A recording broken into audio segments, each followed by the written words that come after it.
করবেন এবং আমার তারেক রহমান আমাদের দেশ নায়ক, সে যেন তার জীবনটা সার্থক হয়, তার মার জীবনের সার্থক হয় এবং আমাদের শহীদ জিয়ার জীবন সার্থক হয় যে না আমরা যুদ্ধ করে সফল হয়েছি।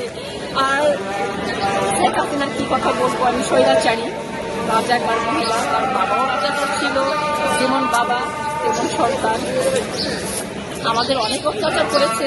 আমার ভাই ঘরে ছিল, তারপরও তার নামে ৩৩টা মামলা হয়েছে, বাসায় থাকতে পারে না, আমার ভাই মারা গেছে। অনেক খারাপ লাগে তাদের জন্য।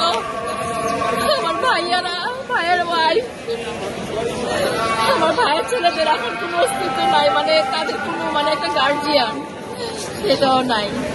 আপনারা সবাই মিলে ধানের শীষকে ভোট দিয়ে জয়যুক্ত করবেন, আপনাদের কাছে একটা সুযোগ দিয়ে আপনারা আমাদের দেশটা।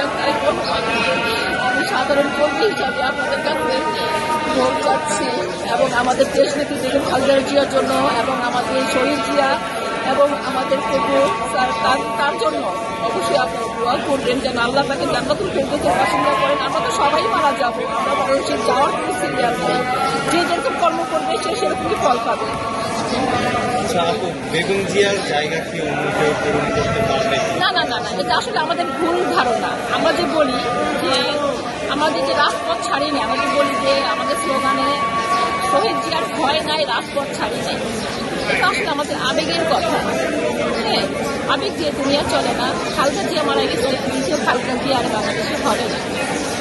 খালেদা জিয়া ওয়ান পিস এবং তার যে ত্যাগ, আমার মনে হয় না যে এরকম ত্যাগ কেউ পূরণ করবে। আমিও না, আমি যে তার কর্মী, আমার সন্তান মারা গেলে, আমার স্বামী মারা গেলে আমি অবশ্যই চিন্তা করবো যে না বাবা আমার 2 সন্তান কিন্তু 1 সন্তান মারা গেছে, আমার 2 সন্তানকে নিয়ে আমি সেফ থাকি, আমি এই চিন্তা করবো। কিন্তু তার যে ত্যাগ, এটা কখনো কেউ পূরণ করতে পারবে না। আর ওয়ান পিস আমি মনে করি যে আমরা বলি, আবেগে বলি যে খালেদা জিয়া মারা গেছে আমরা তাকে করবো, আমরা আরেক খালেদা জিয়া হবে, এটা আমাদের ভুল ধারণা। এটা আবেগের কথা, আবেগ দিয়ে দুনিয়া চলে না, এই কথা বলতে হবে। সে যে ত্যাগগুলো করছে সেই ত্যাগের মানে আমাদের সাহস হবে না এরকম ত্যাগের মহিলা এবং যোদ্ধা মহিলা। তার অনেক আমার বাবার মুখে, আমার মার মুখে অনেক কথা শুনছি, সে অনেক যুদ্ধের সময় অনেক অত্যাচার করতে থাকে, সে অনেক হয়রানি হয়েছে। মানে এটা আমি ভাববো, আমার তো তখন জন্ম হয়নি, আমার মা বাবার মুখে শুনছি। তারপরে থেকে আমি খুব তার ভক্ত, আমার ফ্যামিলি মেম্বার পুরাই বিএনপি, সবাই বিএনপি করি আমরা। আর আমি রাজপথে, আমার ভাইয়ের বলতে ভাইয়া আমার বিএনপি অনেক ভালো লাগে, আমি রাজপথে থাকতে চাই, আমি দল করতে চাই। তখন আমার ভাইয়া বলছিল তুমি রাজপথে যাবা, ঠিক আছে, কিন্তু মিটিংয়ে যদি তুমি রাজপথে থাকো তাহলে তোমার আমি রাজপথে থাকতে ভাই আমি মিটিং নিয়ে চলবো। আমার ভাইয়ের কথাগুলো আমি এখনো মাইনা চলি। আমি রাস্তায় নামলেও যখন আমি দেখি,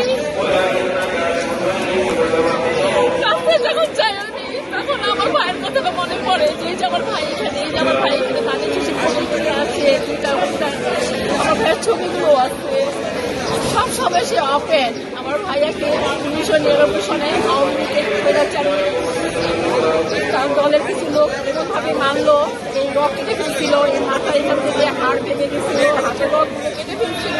তারপর আমার ভাইয়া কখনো ভয় পায় নাই। আমার ভাইয়া রাস্তাতে ছিল, আমার ভাইয়ার মতন আমি ভাইয়ার পাই না, আমি দেখি না আমার ভাইয়ের মতন ভাই। আমরা চাই সবাই এরকম সাহসী হইতে, আমরা চাই সবাই সাহস হয়ে আমাদের তারেক জিয়াকে জয়যুক্ত করার জন্য একটা সুযোগ তারেক দেওয়ার জন্য, আমরা সবাই মিলে আমরা একটা সুযোগ তারেক দিই, আমরা সাধারণ জনগণ। তাহলে নাহলে আমাদের কষ্টগুলো সব নষ্ট হয়ে যাবে।